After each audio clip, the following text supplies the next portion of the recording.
Okay, we should be hot. All right, I'll call the meeting to order. We'll start with the committee meeting and start with the discussion of the student activities and the possible development of paid advising coaching position. Yeah, so I gave you some background in the board update, in preparation for the meeting. This stems from conversations that Mike and I have had primarily around, what we do, what are possible solutions to individuals that might have, a club or even a sport, and they're in a volunteer capacity. Is there a district process by which someone can make a formal request to have it become a compensated, advising or coaching position? And the answer to that question is there isn't. But that prompted, there isn't any policy or process that's been laid out. That prompted some conversation too at the administrative team level, because Rita at the time said, well, when we do things, we just run it through we run it through community ed. So another option that frankly hasn't been exercised very frequently, if at all, at the middle or high school would be to make it an offering through community ed, and then of course via charging fees with participants. You could create a coaching or advising position. Some of the things that currently exist as well, and I'll give you the rest of the story first and then go back to what I wanted to say. And recently we've had, for example, the esports club that was developed, and that was done on a voluntary basis by a staff member, and that individual's not going to do it any longer, doesn't have the capacity. So is that something that we want to add to the matrix to be compensated as an advising or coaching position? That's what gave rise to the conversation. So the ensuing conversation was, well, look, I don't think we want to create a scenario in which staff members have the ability to say, I'm really interested. I'll use my own scenario recently around the mountain biking piece, which never came to fruition for a variety of reasons, but the point is that I really like the mountain bike. So if I tell kids, hey, I'm going to be here at this time, let's mountain bike, and then we do it monthly, weekly, whatever the case may be, and all of a sudden I have 30 kids involved, and I'm like, okay, now I need to get paid for this. See what I'm saying? We want to avoid that. We want to avoid individuals deciding that I really like something, kids would like doing it too, let's do it together, and I'll pay you to do it. And that's not what's happening, but that gives you the basis for why we would need some kind of a protocol established, and why I wanted to have a conversation at the board level prior to bringing forward, for example, policy that spells that out, because there's other ways we can solve the problem, and that would be run it through community ed and just say, look, if it's not already on the salary schedule or in the handbook as a compensated position, we're not adding anything new, so your options are to do it voluntarily or community ed. Another example is like track. The track club is huge. There's a ton of kids involved. Nate Stever's involved in advising it, is done involuntarily. Art club is a voluntary club that's out there. Suzanne Moff has done art club for a number of years. And esports would be a relatively new one that's added to that list. And then, as you know, if you've been on the board or you've been around for a while, you recognize there are things that have fallen off as compensation, like gymnastics head coach, for example, and things that over time have been created and added, like bar coordinator, which I don't think is a paid position any longer, but was for a period of time when that was being implemented here in the district. So what I wanted to do is have the conversation with you guys around, what do you think is the most reasonable or prudent course of action? Do we develop policy that outlines how, if there's an existing club or sport that is, in a voluntary advisor or coaching scenario, that they have an opportunity to provide some documentation, meet some benchmarks, and bring it forward to the board for potential approval to be added as a compensated position? Or do we say, we're going with what we got, and so if you want to get compensated for your time to do this, work with Kirk and community ed? Or do we want to simply say, if it ain't on the list, you're not getting paid, and you want to do voluntary stuff, keep doing it voluntary? And I'm of course, severely paraphrasing here because I don't want to make it sound flippant or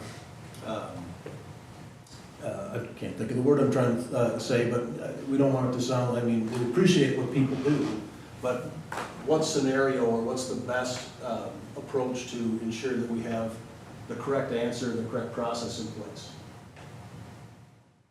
The community ed option would be when they run things through community ed, there's no real cost to the district, other than, you know, right? I'm asking. Or it could be, I suppose it could be partially. Facilities wise, it's typically gonna be the cost of the district, so like, you know, custodial cleanup and those sorts of things, but most often, is there any direct cost? Specifically, the answer to that question is no. Like we don't have to pay more money because a community ed class uses a room, or, you know, somebody's meeting with kids in the commons and it's from 3:30 to 5:30 or whatever the case may be, and there's already custodians on, you know what I'm saying? So it could, but generally not, no. And then the thing with running it through community ed is that they charge $100, community ed program gets some of that. Correct. Yep, there's a percentage. But it's the same percentage for everything? Kurt, do you know off the top of your head? If it's a school activity, it's 25% if they're using our facilities. If it's an instructor that is like from outside the school, it's 20. So like football boosters, wrestling boosters, where they're using our facility, Mm-hmm. and the coaches are getting or volunteering versus instructor that is doing it to earn money. Okay. I also shared in the board update that a couple of the downfalls around having a procedure in which you can request a coaching or advising position be paid by meeting certain benchmarks, and for the benefit of folks listening, and a reminder to the board, that would mean like average attendance, meeting certain thresholds, that your books are in order, if you have money from fundraising or from, you know, student contributions for doing whatever activities you're doing, and a couple of other fairly, you know, easily identified benchmarks, and then you fill out kind of an application relative to the principal and then eventually to the board for approval. And then at that time, we would have an idea of what sort of compensation level it would be at, how it would fit into the matrix. The downfall is that you have a new expense that you haven't had in the past, which would be your primary issue. And the other thing that I pointed to would be potential turnover. So you have a club start, for example, and somebody's gung-ho and they're awesome and kids love it, and there's 20 kids involved, and it goes for a couple of years, and that person decides, you know, I can't do it anymore for whatever reason, they retire, resign, move on, or just can't do it any longer. Now we have to try to fill that position. You can't fill that position, and you find somebody that's got less passion about it, and then you see the numbers. You see what I'm saying? I mean, like anything else, it's another thing that we have to be cognizant of. Neither of those, I would say, are making a hard no for me, which is one of the reasons, you know, I'm bringing it forward to have that conversation just to solicit that feedback. If your response is, let's just smell it all, leave things the way they are, and we can think about this again if we continue to get requests, that's fine. If the response is tell them to pursue community ed potentially as a venue, also workable. And if the response is, well, let's see what this draft policy might look like, I can certainly already have a draft for the most part worked up. I can have it before you for consideration within, you know, by next meeting or next month at the latest. There's benchmarks too, like it has to have been around for at least, I think, 3 years, or, you know, with documentation. So it can't just be willy-nilly where somebody comes in and says, hey, I want to start a club, pay me for it. You know what I mean? So there's some hoops to jump through, but yeah, I just wasn't sure what direction we wanted to go. Can I ask a clarifying question? I feel like I can't comment on it fully because I don't really understand how we're structured right now with like our major athletic programs and how people are paid and some of our high demand activities and forensics. Like, what does that structure look like right now? So that we can create like a policy to add new things, depending on which funnel it would go to, whether it would go to like possibly community ed, or if it's a new coach, I don't see why that would go community ed route versus like major athletic program route. You know what I mean? So what's the structure summarized right now? I should clarify, we're not talking about like the athletic department led requests for an additional coach. That's a different scenario. Okay. So for example, I think we're gonna get to a point sometime in the relatively near future where we're looking to hire a standalone girls wrestling coach as a perfect example, right? As girls wrestling continues to grow, there's probably gonna be, hopefully 30 girls or 25 girls or whatever. The numbers are gonna continue to grow, and they're gonna eventually, potentially have their own program, at which point Tara, through the athletic department, would make that request. And I think that would follow a different scenario than the sorts of things that I'm talking about. If we need, we have a litany of track coach positions, for example, and sometimes we're like, my God, we got 50 kids out there, we need to add a coach. So those sorts of things would still come through a normal process. I say advising or coaching because if you're a trap, like the trap team, I think that's more coaching than advising. But you could call her an advisor too, so that's why I was using coach and advisor interchangeably. Esports, are you an esport coach or are you an esport advisor? You know what I'm saying? I don't know. So that was more about semantics. The approach isn't about adding athletics, as I think that would come through in a different venue. I'm trying to think of other things that we might consider more of a activity versus athletics that might come through. But that would be our delineator, meaning, no, there's evidence here for a program we already run or for an offshoot of a program we already run that warrants an additional coach or an assistant coach, and then that would come through the regular protocol, which is from Tara in the athletic department.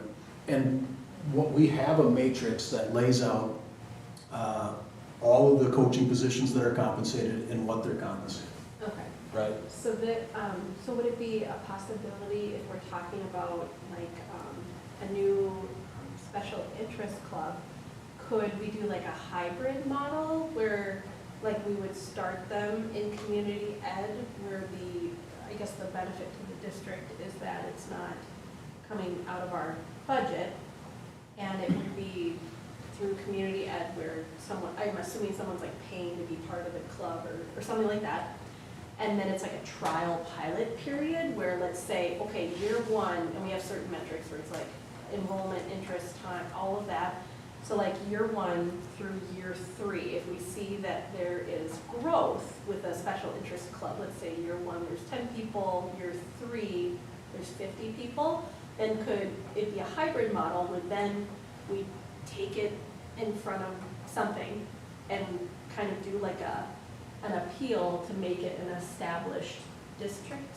And that would be kind of the goal. You're for right. then whoever's advising that would be their goal to then Potentially. get them a track to a paid position for that or something? Correct, so that's what this application Okay. would lay out generally. Gotcha.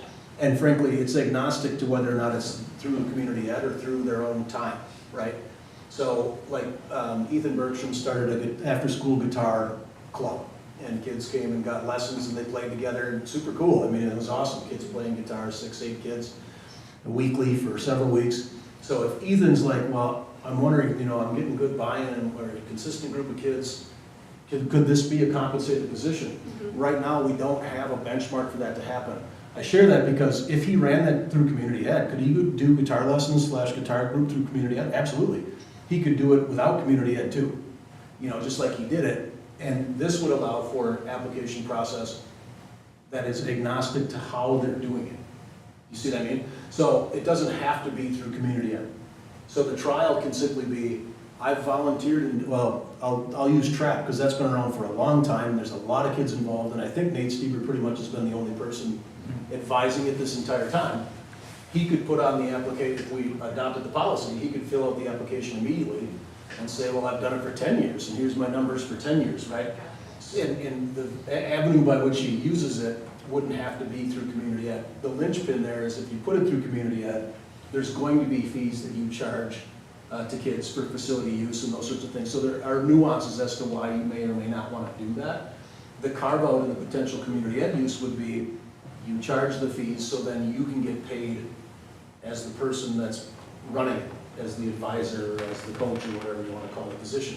So that's why we use community ed as that example, but it wouldn't be a requirement prior to completing the application. Yeah.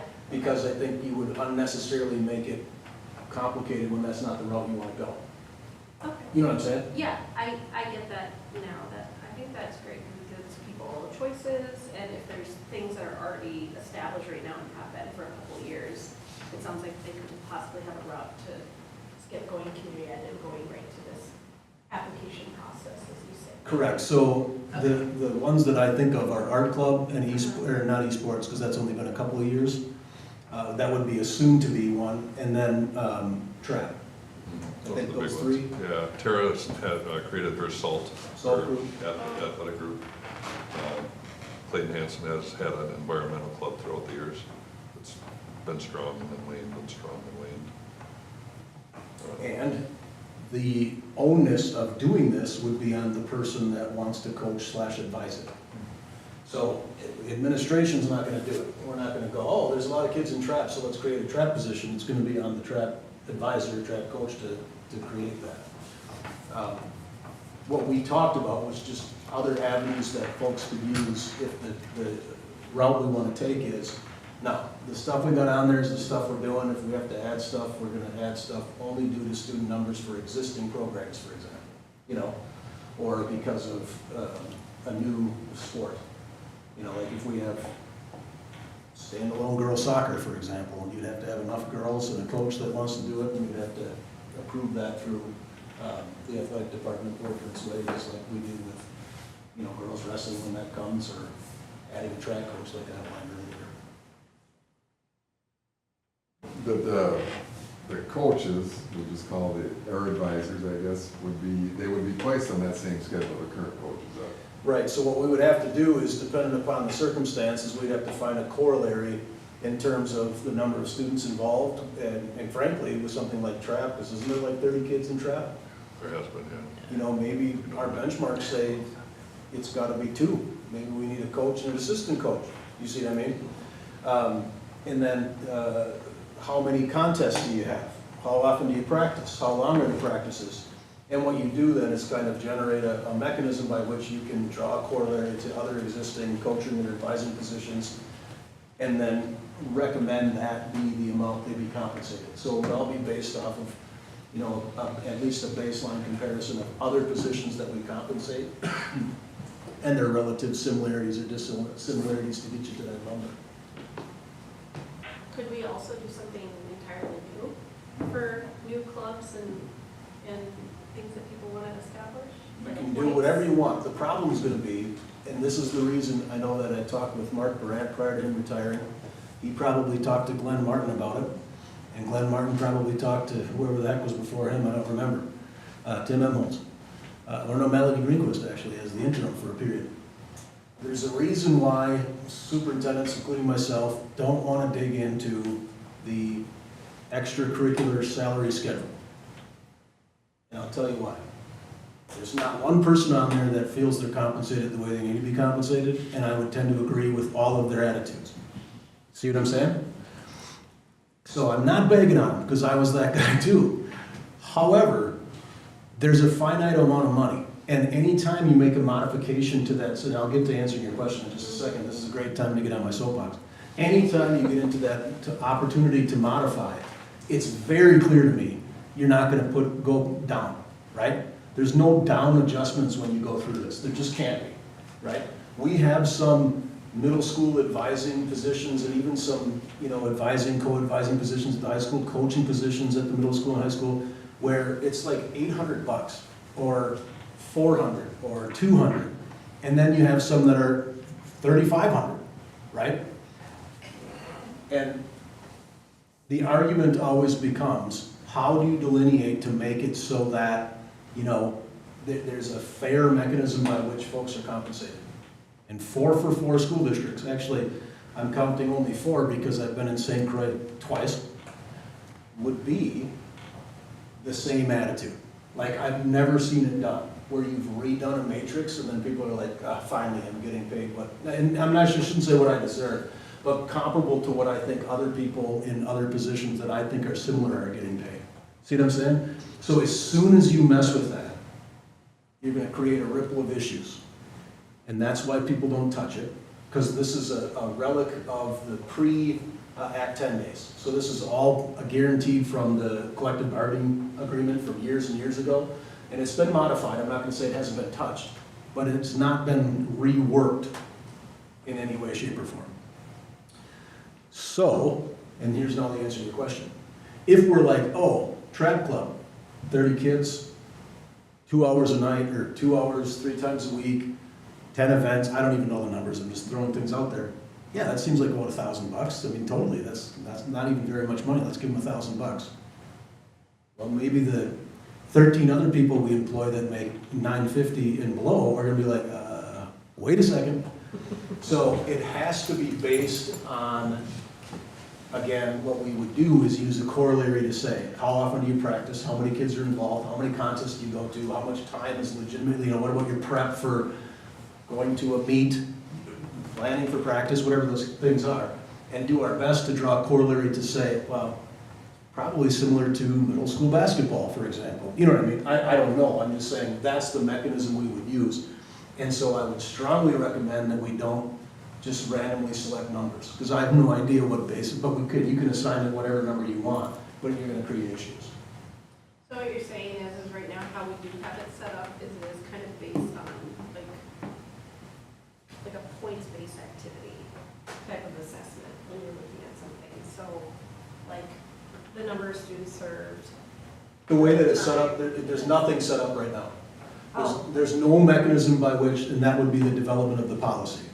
There's no mechanism by which an individual that's doing something in a voluntary capacity can request it to become a paid position, aside from going, hey, Mike, I run art club, can it be a paid position?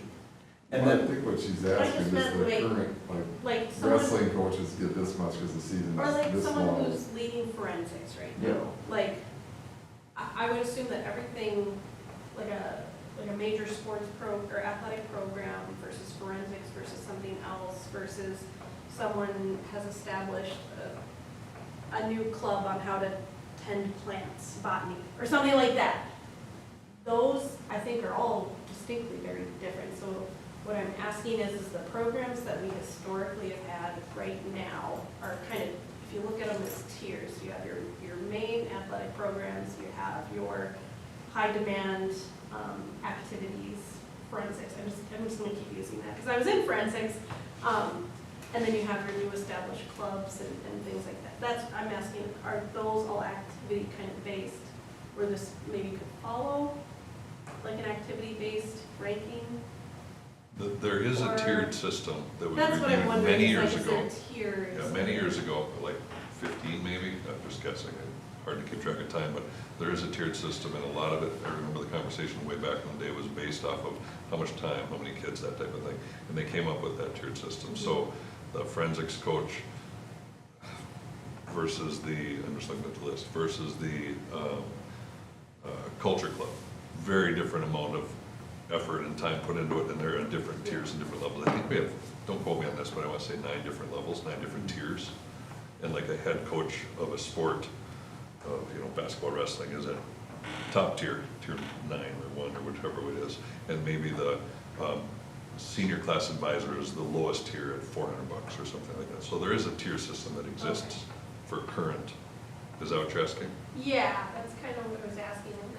Like if someone's gonna establish like a new club or something, and that's what we're talking about tonight, is like, what would the policy be? What would be the application for that, or what have you? Like, would they be compensated based against that current grid? Or would we create something new that's still activity-based and not just assigning random numbers or price tags or anything for how they're investing their time? I think you have to do it based on the existing grid. Okay. And developing corollaries as much as you can, so it's based in some kind of rational decision-making. Because what'll happen is as soon as we approve the first one at a certain compensation level, anybody that feels that they're the level that they're compensated, and I'm a former cross-country coach, as you well know. I'll cite myself as the perfect example. In cross-country, I have way more practices and way more contests than they do for football. I don't do 2 days in the summer, but I also couldn't start on August 5th or whatever the date is they start. And I know for a fact I put in a ton of time to get prepped for cross-country and going to meets and events and hosting practice and all those things. Those were compensated at drastically different levels. because there's a delineation between head football coach and program expectations than there is at cross-country coach, and there's reason for that. But my point is as soon as we do that, there's going to open the door for additional conversations around, well, I've been doing this for years and I put in this much, so it has to be based in as much significance as we possibly can, rationally in order to develop a number. I'm not saying it's gonna be easy, and I'm also, it's not on the policy draft. Like, they don't get to request where they're placed. That would be an administrative recommendation, and at the time, whatever's being requested, we would have, here's our rationale as to how it should be compensated, and here's why. So that would accompany that request, but they don't get to pick. Much like, one of the reasons we want something that has teeth to it is to avoid someone saying, well, again, I really like mountain biking, and I got 20 kids mountain biking twice a week, so I'll pay me for it. That's not how it works. I mean, so either we just say no, or we say follow this policy. If you can check these boxes and you can fill in this information, then we'll potentially bring it forward, and you'll potentially get board approval for it. So there would be a process by which that happens. Currently, there's not a process, and people have asked the question. So I've done art club for years. How do I get paid now to do art club? Well, there really isn't a process, and I'm not just going to pick a number out of my head and say, let's pay you $500. You know what I mean? So the question at this point, do you have any questions? I know you just got it. Is do we want to kind of start looking at the policy? Yeah. See what that would look like? Do we want to establish a policy so that we have a process by which new advisorships or coaching positions can be compensated? Or do we continue the way we are and say, you can do it on a voluntary basis or roll through community ed, and good luck to you? Now, I don't mean to devalue. I'm not placing any emphasis of value on any statement I'm making, because art club is just as important to some kids as football or wrestling or cross country. And so I'm not talking about delineation, but I am talking about, here's what we've agreed and approved as a board. These are the things we're going to compensate at, and this is the rate. How do we add new stuff where it's not just fly by night? Right. That's what it really comes down to.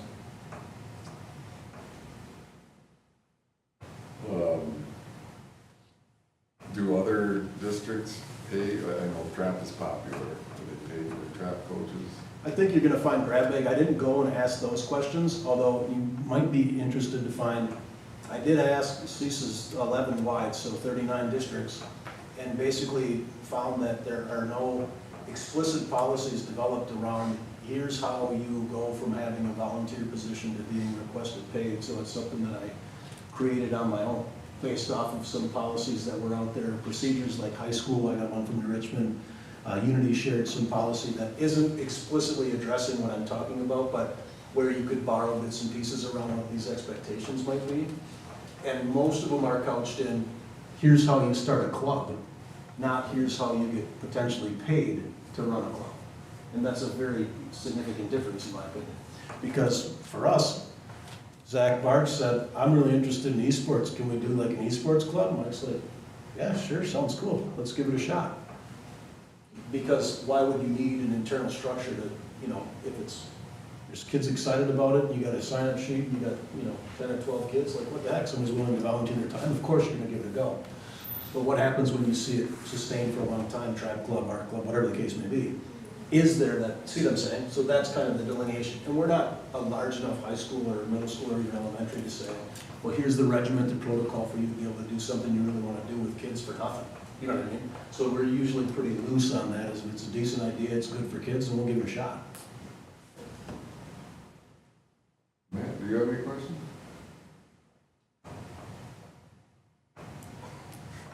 As normal, it's unnecessarily complicated. I'm going to agree. But I'm very happy I got to give you my diatribe about the matrix for coaches and advisors compensation, because if we get into reworking that, it's not going to cost us less money.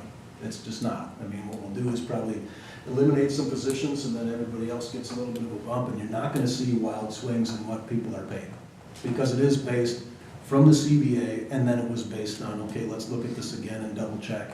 But there's still going to be coaches, justifiably, that are like, there's no way I should get paid this much less than this coach, or this. There's a guarantee. I mean, that's been the case for decades. because it feels like you're doing it based on relative importance, and that's not really what it's based on. So do we want to see what the policy may look like, procedure? Sure. I'd like to see a policy, but I would ask as well, if the group agrees, can the policy still include, like, no matter what club you're bringing forward, the first year is a pilot year, or are you saying we probably shouldn't do that because there's things that have been existing? I'm more saying like a pilot year tied to compensation. So year one, the stipend would be this amount of money Yeah. for everybody. Yeah, no, there's no pay. No. So they have to do it according to what's been developed. They have to do it for nothing voluntarily for at least 3 years. Oh, If I, yeah. okay. So Gotcha. when you see the policy, I think this will become a bit more clear. I didn't want to bring a draft policy forward if we weren't going to talk about the policy, because as soon as that gets out there, then, you see what I'm saying? It causes confusion. So this is a long discussion, of which some we're going to already cover now when you see the policy, so we won't have to repeat it. So I'm not complaining. I'm just saying, I think it'll make sense when you see the policy, be like, oh, okay, now I better understand. But I didn't want to bring that to you if that wasn't the direction we collectively, or you collectively as a board wanted to go. Because when you have draft policies out there, it can create issues if we're not moving in that direction. Now, with that being said, you can review the policy, think about it more until next meeting or next month and be like, no, I'm a no on this, let's not do it, but it just doesn't get approved. That's much different than having drafts floating around out there and we're not quite sure what's going to happen. So I will do that and bring it forward, and then we'll likely have to kick it around more and bring it back another time and maybe the third or fourth time. But it would not automatically compensate people. But it provides this protocol to get a paid position potentially approved by the board. All right, any more discussion? All right, we'll move on to the procedures, the event of a death of a student or staff member. Great, so Mike can answer some questions on this too, but this policy is, 384 is the number we assigned to it. It's a brand new policy, so there's nothing that existed prior. And the addition is as a result of one of our staff members attending a yearbook summit or a yearbook retreat, as it were. And part of the conversation that they had was with respect to policy around the death of a student or staff member, as that's couched in the yearbook. So like how do you handle that? Memorials and graduation and a number of other things.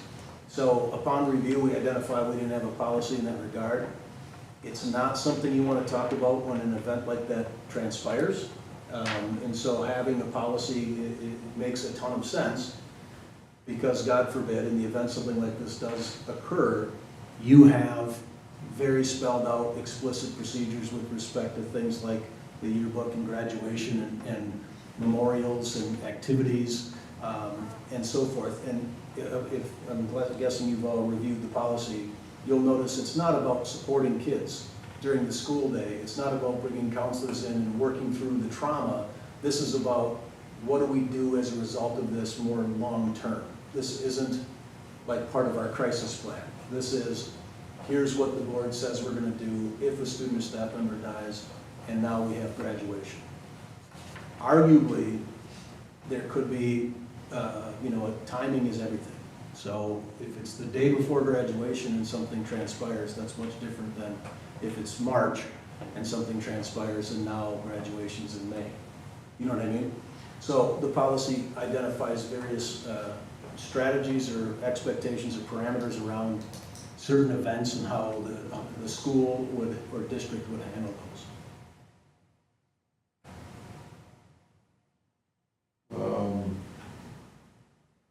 We unfortunately had an issue 5 years ago, 6 years ago with the car accident.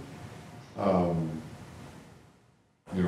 guess we didn't even realize we didn't have a policy at that time. So yeah, I agree. That's probably best to have this in place now, because I know at that point we were probably flying by the seat of our pants a little bit. Well, in times like that, it's very clear you don't want to do what your heart feels necessarily, because that would be anything and everything. But you also don't want to be a no across the board. So having policy that outlines what those expectations are is at least a fallback to say, this is spelled out, here's what we intend to do. Now, as with any policy we have, upon review, we can be like, no, I don't care for this, let's make these modifications. So any policy is not set in stone, but this is a basis Mike pulled from Amory and a couple other school districts and so forth to mold something together that you see here as a draft.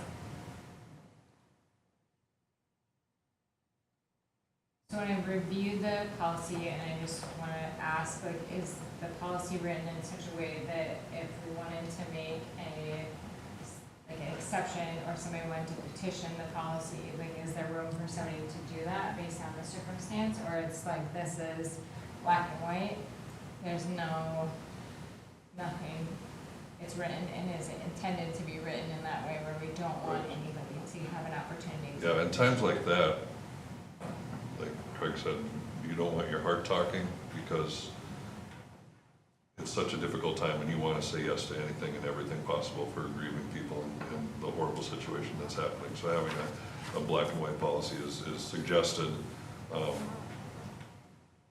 in many avenues. That the policy references lifelines put out by Hazelden. That's a postvention, dealing with trauma and stress after a death.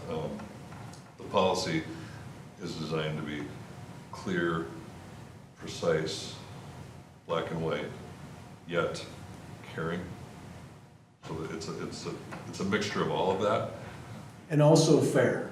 Yeah, fair. So keep in mind, and this is a very morbid and a non-easy topic to discuss, but keep in mind that if you have a certain staff member pass and they were, I don't know, incredibly well liked, and the students loved them and their colleagues loved them, and they get a massive to-do at the graduation, and I'm not saying this would happen, but let's pretend, and then 6 months later, God forbid, another staff member passed, and let's just say they weren't as well received.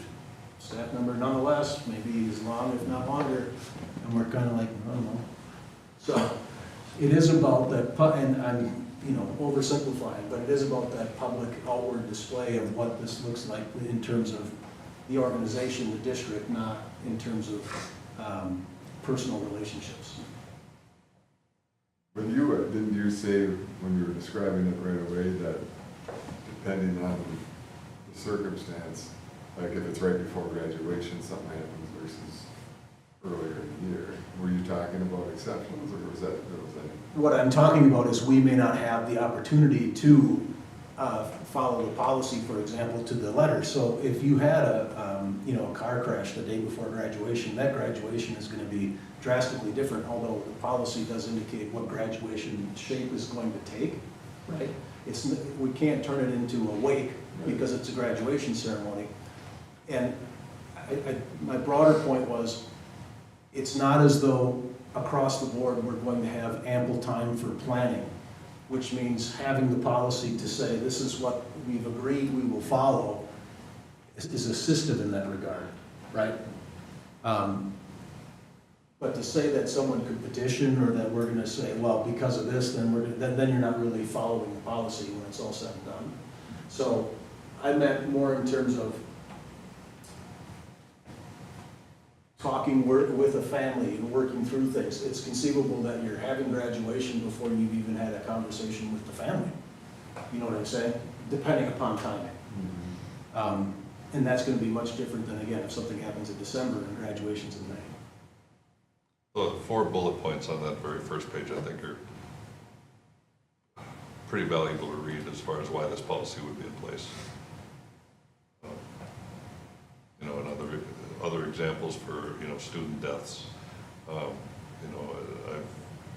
had experiences where we've had a student death and the family has requested to plant a tree in the very front of the school. If you say, yes, that's a great idea because the kid was a great kid and it was a horrible car accident, but then a year later there's a suicide and they ask the same thing, and then that can be viewed as memorializing and a lot of negativity towards that suicide. So that's where policy becomes really, really important. You know, and that's obviously to extreme situations, but another example of uniform decision-making that's supportive, but not favoritism or anything that could go on with Popularity that. contest. Yeah, popularity. A policy like this keeps schools out of trouble too, and come down the road, because we don't know what's gonna be happening down the road with potential deaths or who knows what. So the uniformity is very important.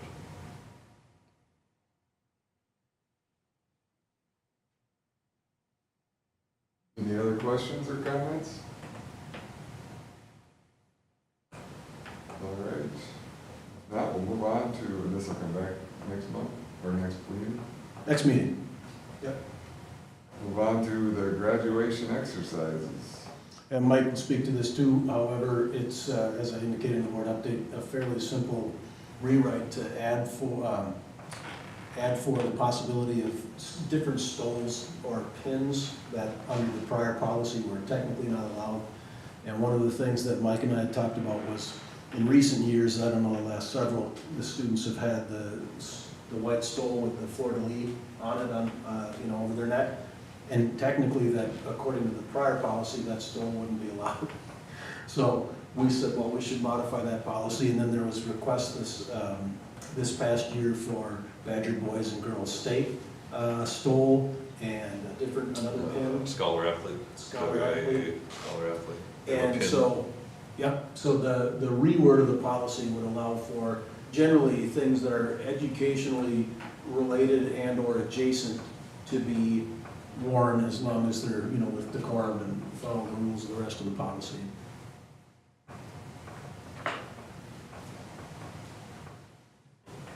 Any questions or comments on that one? All right, we'll move forward to the board goals. Craig did hand out an updated copy that includes the AI goal. So, you know, these are ours. I guess we don't have to have you talk about them, Craig. Hopefully everybody had a chance to review them.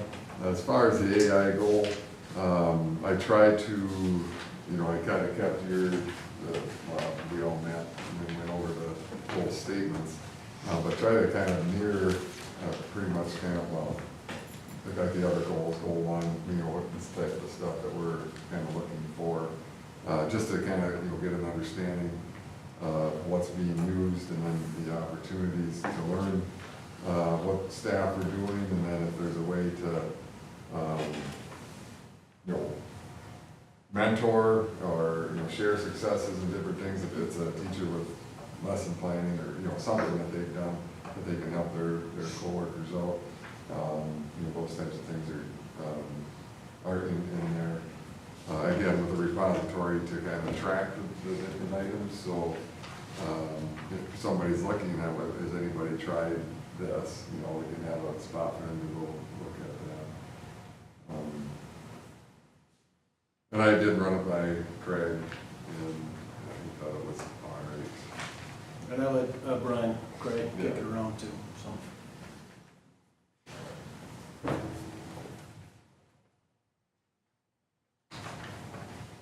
Yeah, I thought it was good, and then, just for the betterment of the group, the other edit that was incorporated is under goal 3, where we had removed between district and planning, we had expansion in there, and we have removed that.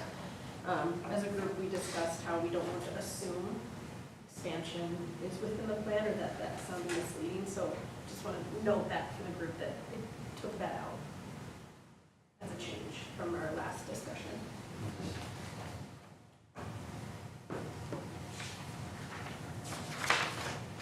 And I suppose that would be new for you too. Yeah, we just, it read that way, and as a group, I think you brought it up initially. It kind of read that we were going to expand, and that might not be the case at all, if at all, so. Good catch. You can correct in this, the one that was attached to the meeting, stuff in there. Attached to the meeting, we shouldn't have. In the board book. In the The board one in book. board book, I don't think had the goal for. Oh, yeah. It the- didn't have the goal four, In but- goal 3, it's that expansion. Oh, because we didn't get the edited up Yeah, there. we didn't get that. So what This you one- have this on one is paper correct. before you would be what I'm Correct. looking at, yeah. Yep. Or that was emailed too, right? Today. I sent what you edited via Yeah. email, Yeah, and that's what I printed for tonight. yeah, Yep, and I also emailed goal 4 that I got from Brett. So you got 2 different goal emails, one's just goal 4, the other one's that you sent it to Shannon. And now Lorraine has a copy, so when this comes for approval, which I believe will be next month, it'll be the ones on the white paper here in front of you. Which you also have in your inbox, Carol. Any other questions, comments about the goals? All right, if not, we'll go on to the financial piece and talk about the Cartwheel Health Services.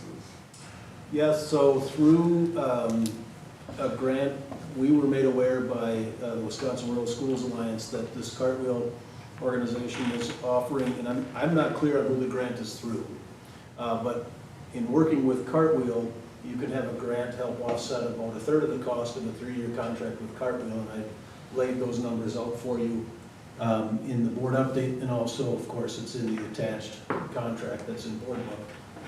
I'm staying on the agenda because I'm doing Lorraine duty tonight too, she's on vacation. So I'm not in there, and I can't remember, I think the total cost over 3 years, if you're looking at it, is about 19,000, is that accurate? And it's a staged in, so you know, you have much less on year 1 and then more on year 2 and a little bit more on year 3. And really what it is contracting for additional virtual mental health services for our students. So of course, the limitation would be based on seats available, but pretty much any grade level that needs mental health support or services, Cartwheel will work through it with them in terms of, you know, insurance and all of those pieces, and we would find a private place for them with an internet connection to be able to do a virtual session. So, I thought that when I was reading through the contract, it talked about how they would be getting reimbursed through insurance. So we're getting charged, and then they're also making the insurance, potential insurance money, right? Correct. Yep. I was wondering that same thing, so does that mean like our students or our families get priority care because we're the subscriber of it, or like why we pay if they're billing insurance? Well, I'm guessing what the response is gonna be is the rate at which they're reimbursed is not gonna meet the threshold. A lot of private insurances don't cover, and so a lot of it's done through Badger, or covered limitedly, in a limited capacity. A lot of it are done through Badger Care or the state health plan, and reimburse at a specific rate that doesn't meet what private sector insurance is covering and so forth. So I don't know the piece behind that. Yes, we're paying for a service to offer to their kids. Are they gonna bill and make additional dollars because of their, you know, therapist doing the work? Yes. It's a way that we have an opportunity to expand mental health services. I can tell you that with 19 grand, you couldn't buy a quarter of a mental health professional for a year to cover. One of the things that we've talked about as an admin team and as a board and through goals is supporting the mental health of our students. Access is the primary issue. It's another avenue for access, which is why we thought it was a good idea. Is it a new expense? Absolutely. Yeah, absolutely. I know we want to do what's best for the kids. No, I lost my train. Oh, you had mentioned a number, right, that we have X number of, like a waiting list of people that are looking for, did I read that right? So I wouldn't necessarily call it a waiting list. What I would call it is, and maybe I referred to that in that mechanism in the board update, but as those that could use care, but they don't have access. We don't have the ability to provide it, is what it comes down to. Because it's also not as though we're keeping a running tally of, you know, here's all the kids that need mental health support that we can't meet their needs, because of course, we're using a multifaceted approach, and it's not as though parents will call us up and say, I'm trying to get in a psychiatrist, can you help us?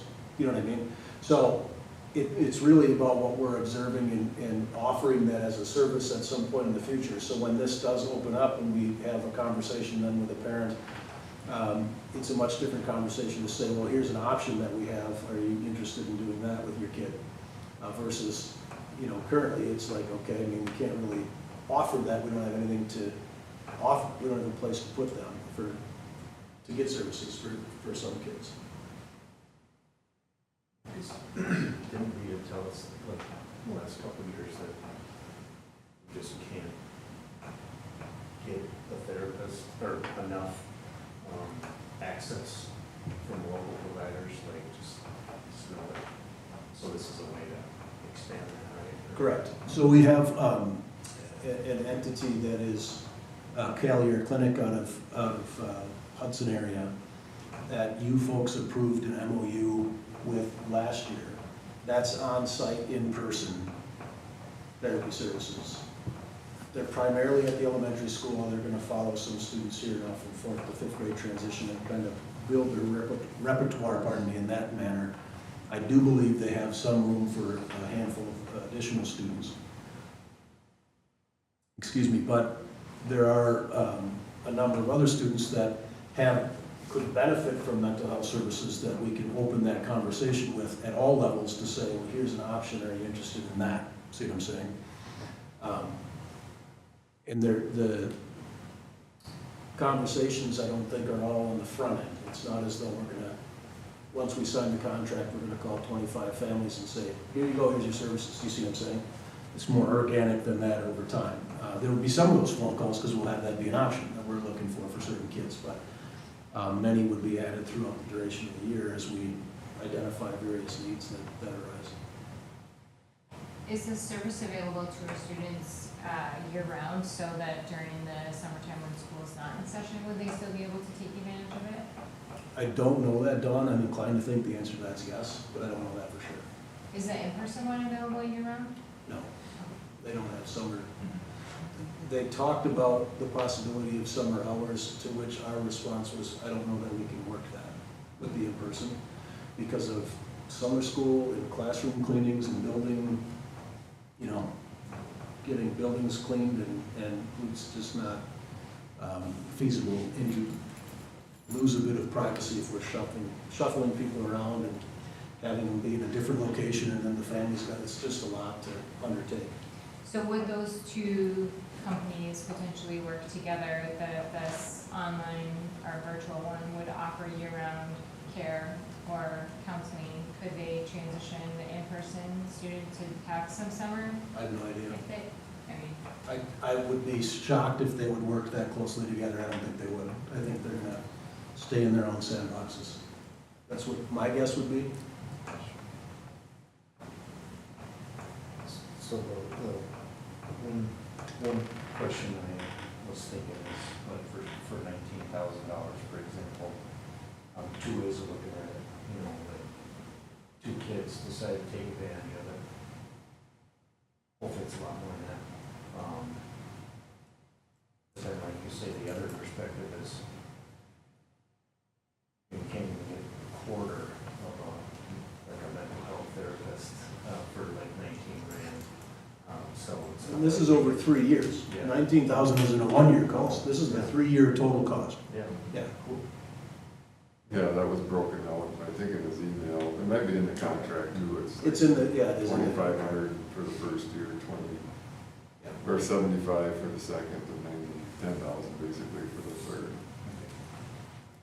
Part of what you're paying for too, I mean, keep in mind is that, that'd be like if we hired, you know, a mental health therapist and we just said, you know, we're gonna have work for you, don't worry.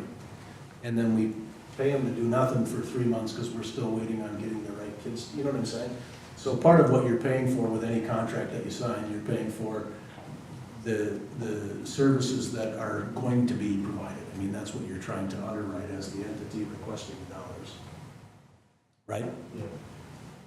And do you think that, or we'll make like an announcement or something, basically, like an email announcement? Likely would be one-on-one. with individual parents. There wouldn't be any kind of a class, no. Is this a common question? Hey, you know, I can't get my child to therapy, you know, and can you guys accommodate? It's a pretty common question. Yeah, I wouldn't necessarily say common, but I know it's asked. The virtual piece is pretty nice because you can do it anywhere. That's private. And you know, again, at home, in a private room here at school, it can happen during the school day. You're not commuting to the Twin Cities or wherever the heck else you can go. So there is a definite benefit to offering that, yeah. Yep. And there are other virtual mental health providers, like Gaggle was a virtual mental health provider that we used when I was in Wisconsin Rapids. 19 grand for a 3-year period because of this grant with Cartwheel and Wisconsin Rural Schools Alliance is a pretty good deal. What I like about so I work with places like this all the time in my own job, and what I like is that it's filling a gap, it's filling a void, and what we are paying for as a district really is the convenience that families and children can get that call within like a 24-hour period. That's really what we're paying for. And then from there, Cartwheel, if I understand, like a lot of agencies like this, they employ like part-time or full-time like in-house clinicians. So they have like this like long, vast network of clinicians. So really, if we're kind of looking at like why we are paying $19,000, which I agree with you over 3 years, that's a steal. We're paying for that guarantee that our students get immediate calls and access to get into the help that they need. And then probably they're billing insurance for whatever level determination they've figured out that student needs for ongoing telehealth sessions. That's my understanding. I read up on these guys and I noticed that it's mostly, is it just mental health, or are they going to be doing substance use, vaping, nicotine as well? I only saw mental health as the primary. That would be something to ask if they also address substance use, vaping, nicotine. Sure. Separate those two, but I think this is a good, from what I read, I think this is a good move.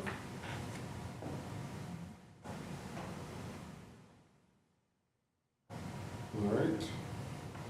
So we're not voting on this tonight, right? Nope. We'll come back next week, Correct. or next meeting. Any other questions or comments about it?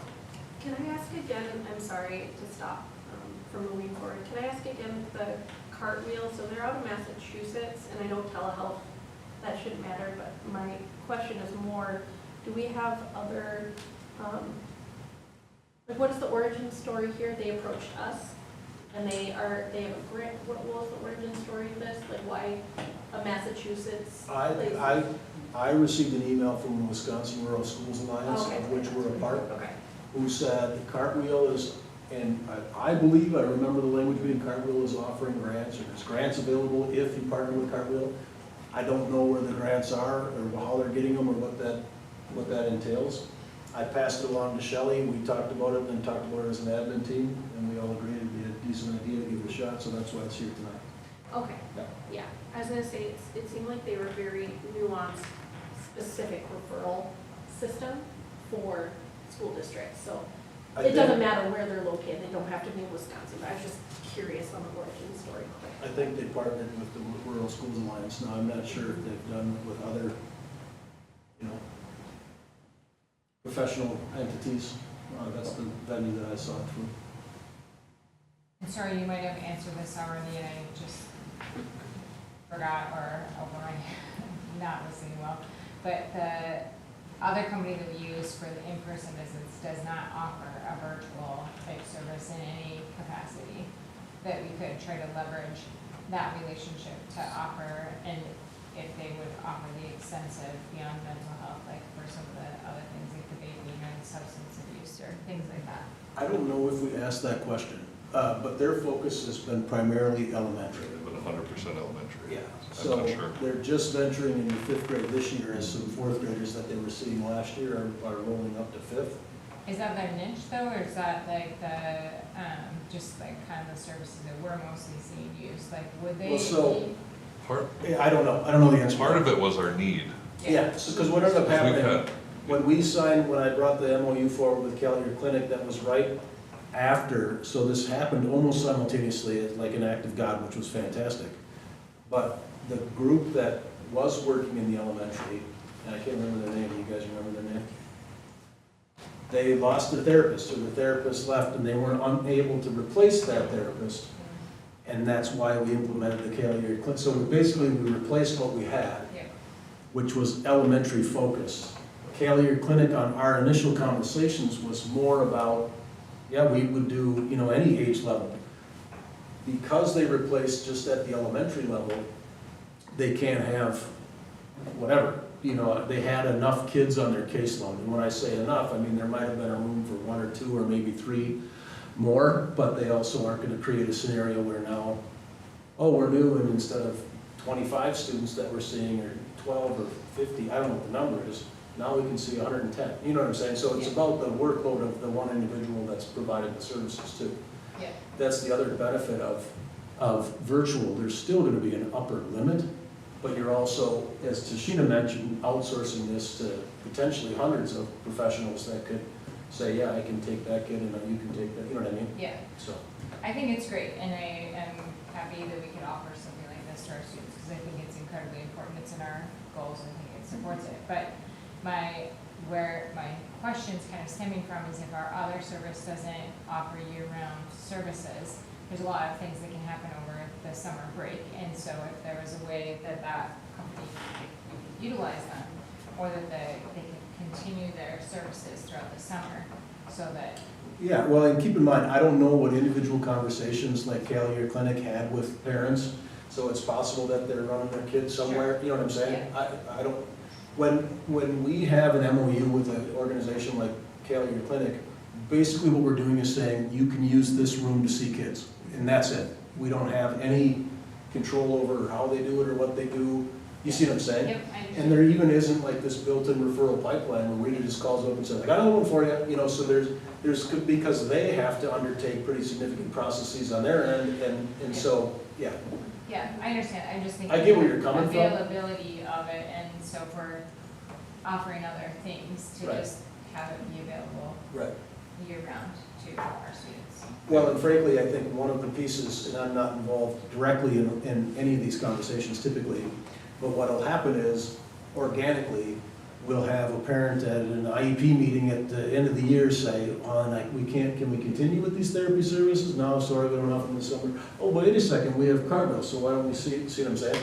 So I don't know the answer to your question, but I think this will potentially help address that too, long-term, as we cultivate this relationship. Yeah. And then that family or kid might be like, well, why don't we just keep using them? And that frees up another slot with the other entity, Right. so. I can tell you throughout the years, the ebb and flow of therapists, both in person and telehealth, or therapists connected with students, is drastically driven by therapist availability. So the one we did have at the elementary took a job somewhere else. We didn't have anybody available to work with the elementary kids. Right. The 2 we had last year, using last year as an example, in the building here for middle and high school kids, both have now taken other jobs, and we don't know if we have anybody right now. So it's completely based off of therapist availability. That's been the ebb and flow throughout the years. Yeah. And that's why when you use a rapid service like Cartwheel, Correct. you're paying for the guarantee. You're not Right. paying for. Strong benefit for Yeah. that reason. Right? Yeah. I will say one thing too, I noticed, so I know that this is being supplemented with a third party with a grant. So really the price would have been closer to 30,000. But what I read is that, so after that 3-year mark, so I'm assuming that we will be tracking how much we use this so that we can assess. Okay. Yeah, no Because question. then it looks like it would go to the LEA, which would be us, we take on that Correct. full cost, okay, Correct. got it. Yeah. Any other questions? All right, we'll review that one in a couple weeks. Next, we're moving on to Josh. I'm sorry. It's the school resource officer. Yeah. He's just in that role. I affectionately call him JT. That's my favorite nickname. I thought you were talking about Justin Timberlake. Well, him too. Yeah, so you well know we've had a school resource officer for several years. There was an MOU developed with the city of St. Croix Falls. That MOU, from what I have been told, is probably the original MOU when this was started and partially funded, or at least by a federal grant. Former Mayor Kirk Anderson might have some additional details in that regard. But nonetheless, here we are in 2026.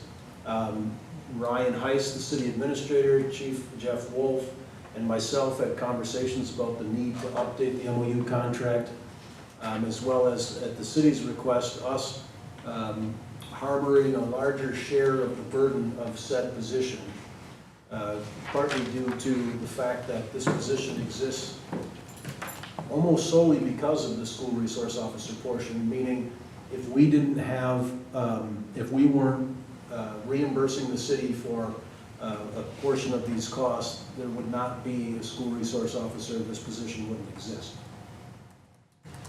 Because, of course, of how it was started. The city is not in, is on the upswing, on the mend in terms of things that they've got going financially, but they're, of course, not in a position currently or in the relatively near future where they're able to shoulder the burden of a full-time police officer that's not technically needed, just to be nice to the school district. So you can see that there is a fairly significant increase in what our cost would be. I provided the calculations there for you. The rest of that MOU are fairly, ironclad. He remains an employee of the city. Chief Wolf would direct his work, although we do have a great degree of latitude to, request his presence. He would be available for all things school-related. I'll remind the board and those listening, this is a Fund 80 expenditure. For reference, that's our community education or community fund, which is accounted for and completely outside of Fund 10, which is our general fund. We levy for Fund 80 separately, and so if we're harboring more of the cost of having our SRO and paying for it via Fund 80, we are not impacting our local education programs or athletics or anything. So if the cost we pay for Josh has increased $20,000, we're not taking $20,000 from Fund 10 to educate kids, run the building, and pay staff. We're taking $20,000 from Fund 80, which would be levied to our taxpayers outside of the general fund. Clearly, nobody wants to pay more taxes, but any increase, and frankly, for the next, I'm going to say several, but few for sure years, we would not need to even modify that levy because there is a bit of a fund balance built up, as we've talked about before, with the potential plans to purchase or renovate a building to expand childcare, and those numbers came back to be a bit more pricey than the board had expected. That was done before my time, but that created a fund balance in Fund 80 that is going to, be able to buffer that here in the short term, which means there's really technically not going to be any direct impact to taxpayers with this increase in cost. We're super lucky that it's Josh, because Josh is a great guy. In every district I've been, we've worked with an SRO in some way, shape, or form, whether it's been through the county or through the city PD.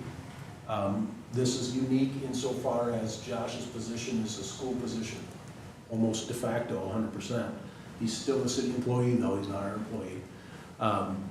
And if we had a new SRO who maybe managed themselves differently and was a different kind of human being, maybe we'd be like, yeah, no thanks, this is just fine. But Josh brings a lot to the table. He's got great relationships with kids. There's a lot of things that he's assisted in and having around as far as the administrative team is concerned. So generally, I think it's a great idea. The MOU doesn't create a circumstance that's drastically different aside from us harboring more of the cost. I did point out there's $3,500 annually for technology-related items, so I gave you what that breakdown is. Got that from Chief Wolf. Something I think for uniform and clothing and those pieces. So we are taking 80% of his salary and benefits plus those additional expenditures that I outlined there in the board update, which is going to be, again, a significant increase over last year, but you can see over time it's been slightly on the increase, which is largely due to salary and salary and benefit package. Can I ask a clarifying question? When we started this, because this is something that's been implemented across the U.S. and some states even have just established the school resource officer statewide through, their budget. I think like Tennessee, for example, I think everything's just, there's an SRO in every district and that's funded. Yep. My question is, when we started this, because usually the school district partners with like a city or whatever, what was our share and their share when we started this partnership? What was that? Was it 50-50? Was it 60-40 on the district? I don't know. On the salary? Do you have any? Yeah, the federal grants paid 25% of it for 3 years, and then the 4th year, the 25% became the responsibility of the city. So then you're saying the district paid 75? I believe so. Okay. Yeah. And then that grant sunset, and the 100% became either the cities or the schools. Josh typically in the summer becomes a patrol officer that helps allow people to go on vacation, and he takes extra shifts to allow for him to continue to work, but that's where that 25% came from. So the original was 75% would be kind of somehow split between the city and the district, and 25 was supplemented by like the DOJ grant or the safety, whatever it's called, like 25 was from them, so then we have 75. So then how is the 75 split between the city and the school district? So the 75% would have been during the school year, and then the 25 would be covered by him working during the summer. So what you're saying is the district's responsibility was 75%? I believe so. Yeah, And the the city, city was, Was zero for the first years of the grant because it was funded by the feds at 25%. okay, so now that the grant is done, the city is saying, we don't want to pay the 25, we're gonna add, we're gonna pay 20. 20, they're gonna because pay the update Okay. is And 80% we'll to pay 20%, yes. And the response from Chief Wolf was, and this of course is nothing personal about Josh, but it was, look, if the school district wasn't paying for a good portion of the SRO's time, this position wouldn't exist. Like, they just wouldn't employ that police officer, period. Gotcha. So, And I hope it's coming across, I'm just trying to understand what the split was. Have we also looked into, is Wisconsin going to be running any new grant offerings apart from this 3-year one? Did we research and look at that to see if there's anything, if we, this goes through and we approve it and we move on, will we have someone to research that? Because I know they run stuff all the time. they do. But this is an initiative that's across the US. Yep. Well, what's interesting is that it's an initiative that's across the U.S., however, in many other places where it's been implemented, the state's actually done something about it, and now I'm getting angry because it's, and not because of you, Tashina. I opened But a for can the of love worms. of God, we have all of these people talking about all of these awesome things that need to be done, and then say, well, you need to do it. If you don't do it, it's a problem. And well, there's no money for it. There's no money for it. And the idea that a district of 900 kids is supposed to, and I'll tell you, I'm gonna do the grant thing, I got another snippet there too, but it's supremely aggravating to be sitting here and talked about, well, we need an SRO, and I'm not talking about you, Tashina, I'm talking about the state legislature. They all agree we need them. You figure out how to fund it then, There's districts with 300 kids. Who the heck's gonna write a grant? Who's gonna spend the time to do that? It's ridiculous, because the state could frickin' fund it, period. They could do it. So it wouldn't be a school expense. Yeah. Whatever, all that aside, I'll tell you, I'm on a listserv for federal grants, specifically for Department of Justice cops grants. I just got done writing one for $450,000 to renovate or update our surveillance systems here in the district. We'll see if we get it, fingers crossed. But right now, SRO-wise, there isn't that out there. So I'll give you another example. School nurses, around COVID time, everybody remembers, social workers. The state had great ideas about social workers in schools. So there's a couple of things I can point to. Did anybody say social workers don't belong in schools? No. Should they be? Yeah. Did the state fund it? Yeah. You can get a grant for 1 year to pay for a school social worker. Maybe it was 2, I can't remember. What do you do after 2 years? Well, keep writing grants. Who are you gonna, okay, anyway. We did the same thing with school nurses. And by the way, we create this great fund, school nurses are awesome. Everybody needs a school nurse. And we grant funded that for a couple of years too. It's ridiculous. It's time in this state that we step up and frickin' do something. Anyway, Yeah, the nice thing about, you're right, though. I'm looking here on their school safety grants page. Literally, it's like, oh, here was this grant that was awarded July 1st, 2022, ended June 30th, 2026. And there's nothing else. It's like, here you go, guys. there is very little out there currently with respect to like the school, like personnel-wise. There is money out there infrastructure-wise. There's gotta be something nationally through there's gotta be something. They run things all the time. I'm gonna look at this a little bit. I'm curious now. I'm on that listserv too, so Okay, I okay. should now get updates when there is. Actually, I told AI to tell me when there's grant, school safety grant things. So, Yeah, Anyway. sorry, I went on a little bit of a tangent. I was just more that's okay. I wanted to have a mantra anyway, Tashina. It's not about you at all. It's just about I'm this. so glad I It's could so help support aggravating it. to me, you know? Because we're gonna get to a point where people are gonna be like, it'd be really nice to have teachers in schools. You ever think of that? Well, okay, we're not gonna pay you to have teachers in schools. What are you supposed to do? I mean, whatever. Well, yeah. Nobody wanna be here. Right. Anyway, You'll be supervising robots. no, I will not. Craig will be gone if that's the case. No robots for me. Any more, and we've seen stuff kind of come through the resolutions and, this convention, I know I've seen that before, they try to get funding for SROs, Yeah. people doesn't seem to go very far. No. And what about mental health? We need to do something about mental health. Schools need to do something about mental health. Give us some money for mental health. No. Oh, okay, all right, fine, good. Or here's a grant that you can get for 1 year and it's $5,000, you know what I mean? Anyway, okay, I'll shut up, sorry. Any other questions about the SRO contract? No questions. No. Oh, give me more, I wanna freak out. Let me tell the best. I'll wait till we approve it. That's next time. All right, the Nexus Solutions meetings, we have to pick a date. Yeah, we tried our best to put something together and I just decided, you know what, let's just talk about it as a group and see what we can find on our calendar.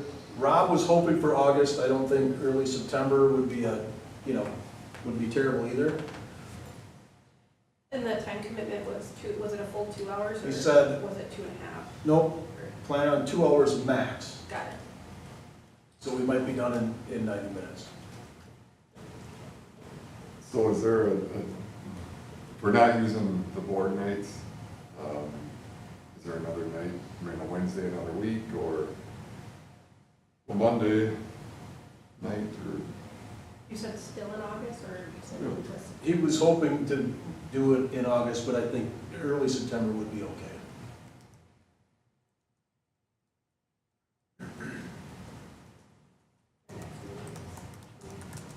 Our next meeting is the 26th. We don't want to do it with that meeting? The Or is something split going on? consensus was to do it on a separate night. Okay. Yep. Monday, the 24th. I'm good with that, if I that's. can't make it out. That's about one of the few nights I can. Oh, okay. How would you say? It'd be 2 nights in a row. We've done it before, haven't we? Yeah, no, I'm just Yeah. pointing out that our Yeah. next meeting is the 25th. 26th. 26th. Yep. Yeah. Tuesday would work for me too.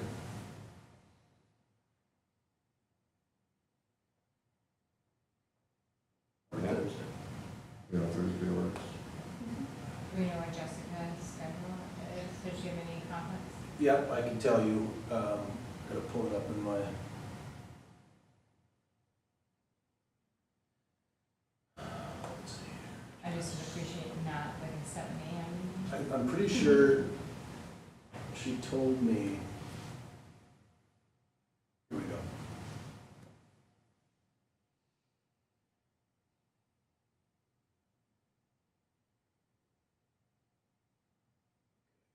What she said back in the July 30th was she.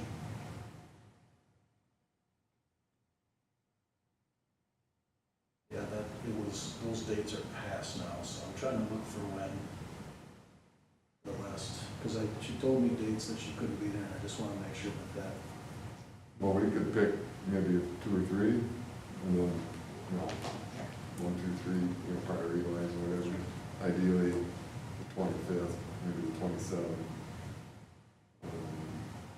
So she said, I'll be out of town Wednesday, August 19th to Sunday, August 23rd.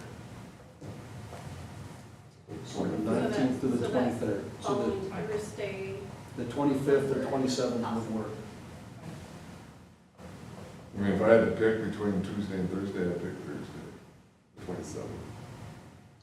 I'm fine with that. I'm not around, I could make it.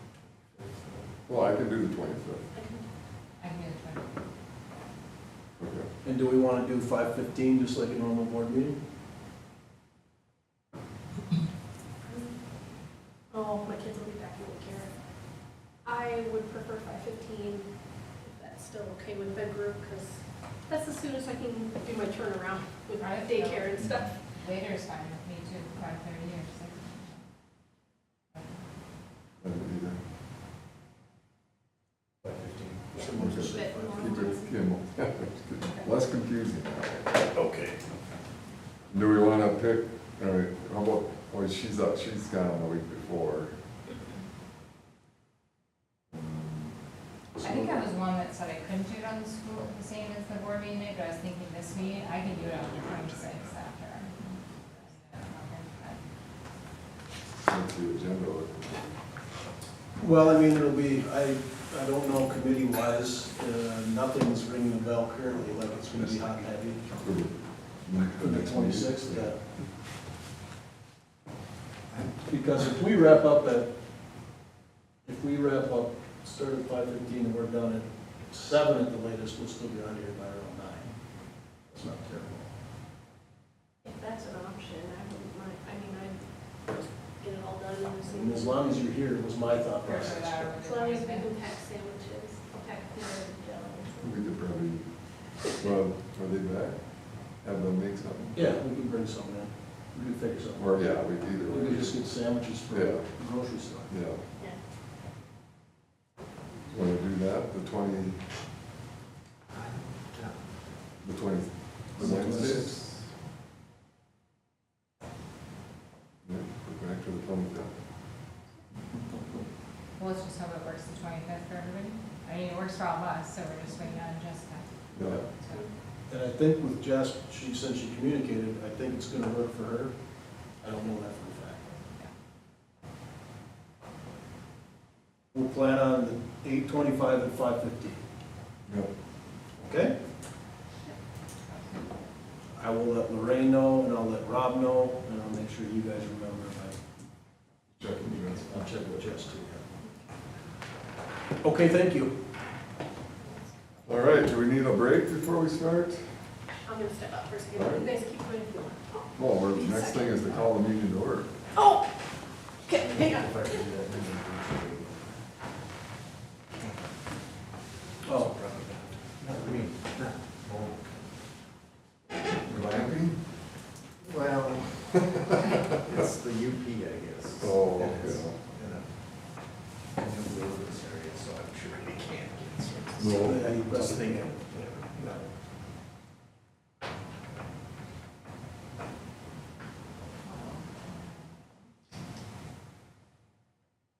Is the scrimmage already this week? Right? Yeah, Regis on Friday. At Regis? Yeah, yeah, I need to go in for that. Sweet.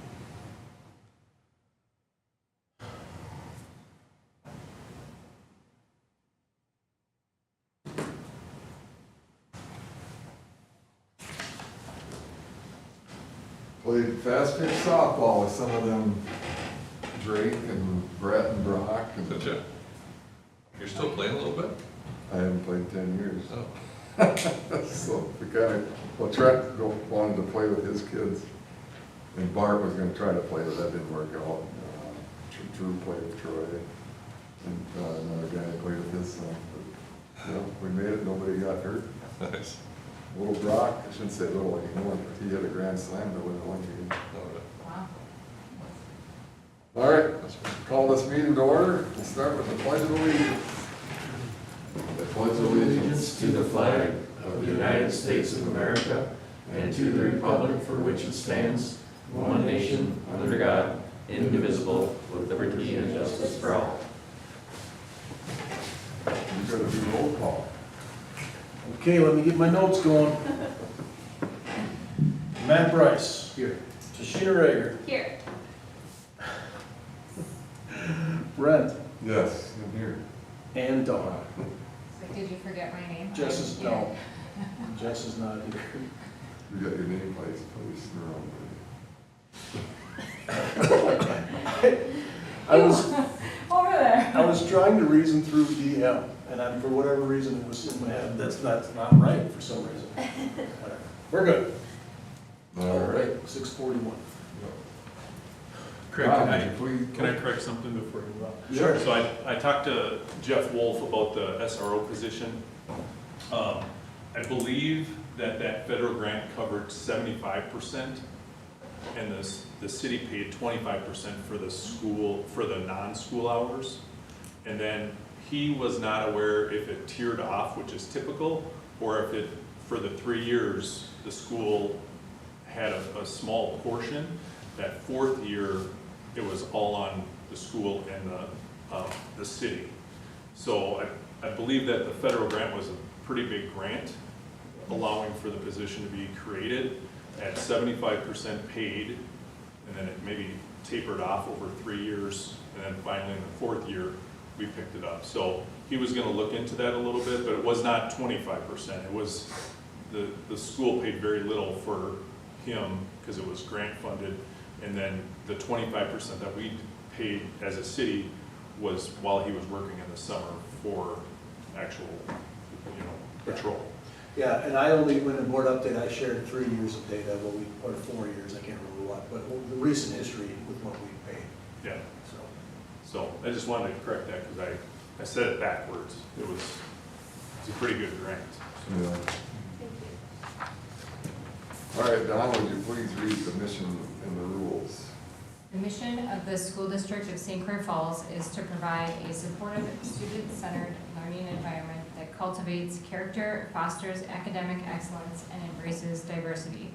The rules of the meeting focus on the mission, vision, statements of the district, come prepared, be respectful of others and open and accepting of ideas, actively participate, avoid side conversations, and remember that board meetings are open forum. Thank you, Don. We don't have any public comments or presentations or awards. We'll move on to curriculum and policy. Looking through these, can we lump them all together? They're all separate. Okay. All right, so looking at the 2026-27 high school student handbook changes, I'll take a motion to approve those. They were in the meeting last month, right? We didn't meet the second time. Correct. I'll make that motion to approve the 2026-27 high school student handbook changes as presented in the last meeting. All right, we have a motion by Tashina, I'll second. second by Don. Any further discussion? All those in favor say aye. Aye. Opposed? Motion is carried. We'll go on to letter B, and vote on the 26-27 middle school student handbook changes. I'll make a motion to accept the middle school student handbook changes for the 26-27 school year as presented at the last meeting. All right, we have a motion by Don, Second. second by Matt. Any further discussion? All those in favor say aye. Aye. Opposed? Motion is carried. Go on 26-27 elementary dresser school student handbook. I'll make that motion. I have a motion by Matt, Second. second by Tashina. Any further discussion? All those in favor say aye. Opposed? Motion carried. We'll go on to vote on the 26-27 staff handbook changes. I'll make that motion to approve and accept the 26-27 staff handbook changes as presented. We have a motion by Tashina, I'll second. second by Matt. Any further discussion? All those in favor say aye. Opposed? That motion is carried. All right, moving on to the policy 763, school meal accounts, charges and collections policy. I'll make the motion to approve the policy 763 school meal account charges and collections as presented. We have a motion by Dawn, I'll second. second by Tashina. Any further discussion? All those in favor say aye. Opposed? Motion carried. Vote on the personnel and discuss, or vote on the resignation of Paul Gilbert, part-time tech ed teacher. His letter of resignation was in the board packet. He's still gonna drive a bus though, which is great. Do we have to specify that in the motion for the? No, it's a separate contract. Okay. I'll make a motion to accept the resignation as included in the packet. We have a motion by Don, I'll second. second by Matt. Any further discussion? All those in favor say aye. Opposed? Motion carried. Is there any announcements? Nope. All right, upcoming events, already we got August 17th is the in-service, August 18th is the all-staff in-service. I will be here, others can attend if they'd like, but I will be here. We'll do the use of service awards and all that good stuff again, right? And your words of wisdom. We're gonna do another. I'm just gonna quote you. Well, then it's not gonna be very good. All right, and then we have our next, we have the Nexus meeting, on the 25th, and our regular meeting on the 26th, and of course, the school session, August school session, 25th through the 27th. All right, Don, will you review the rules? We focused on the mission and the vision statements of the district. We were prepared, respectful, and open to others' ideas. We participated, we avoided side conversations, and we had open forum. All right, thank you. Now I'll take a motion to adjourn to executive closed session pursuant to section 19.851 and F of Wisconsin statutes. I'll make that motion to adjourn to executive closed session pursuant to section 19.851F of Wisconsin statutes. Thank you, Tashina. I'll second. We have a second by Don. Roll call vote. Matt Price, Yes. Tashina Rager, Yes. Don Milky, Yes. Jess is absent, Brent. Yes. All right, we are in closed session. Thanks, guys. Thank you. Yep.